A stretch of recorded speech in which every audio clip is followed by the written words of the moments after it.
गौतम बुद्ध से एक बार उनके एक स्टूडेंट ने पूछा कि कर्म क्या है।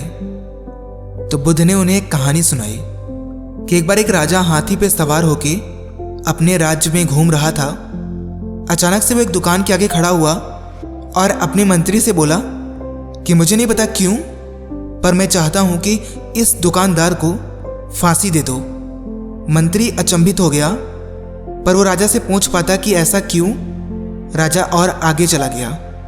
अगले दिन मंत्री ने एक साधारण कपड़े पहने और उस दुकानदार के पास जाके पूछा कि और बताओ, काम कैसा चल रहा है। दुकानदार, जो कि एक चंदन का व्यापारी था, दुखी होकर बोला कि बहुत ही मुश्किल से कोई कस्टमर आता है। लोग आते हैं, चंदन की खुशबू लेते हैं और चले जाते हैं। वो ये तो कहते हैं कि चंदन बहुत ही अच्छा है, इसकी क्वालिटी बहुत ही अच्छी है, पर कोई कुछ खरीदता नहीं है।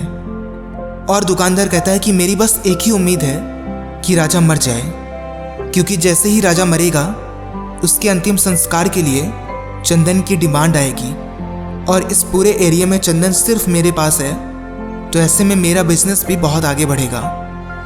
तब मंत्री को समझ में आया कि राजा इसकी दुकान के आगे क्यों रुके और क्यों उन्होंने कहा कि इसको फांसी पे चढ़ा दो।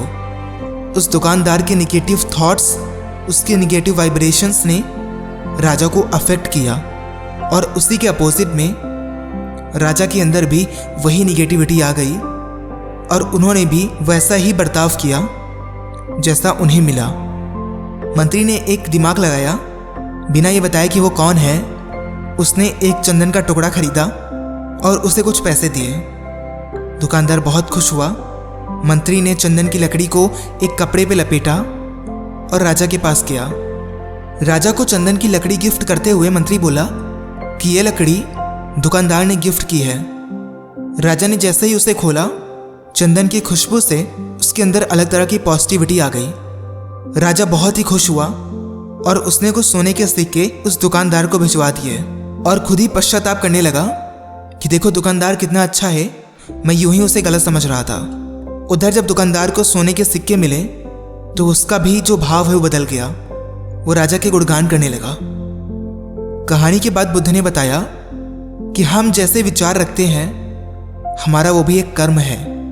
अगर हम किसी व्यक्ति के लिए गलत विचार रख रहे हैं, भले ही हम उसे एक्शंस में नहीं लेके आ रहे हैं, लेकिन वो हमारे गलत कर्म हैं। अगर हमारे माइंड में भी किसी के लिए कुछ बुरा है, इसका मतलब है कि हमारा वो गलत कर्म है।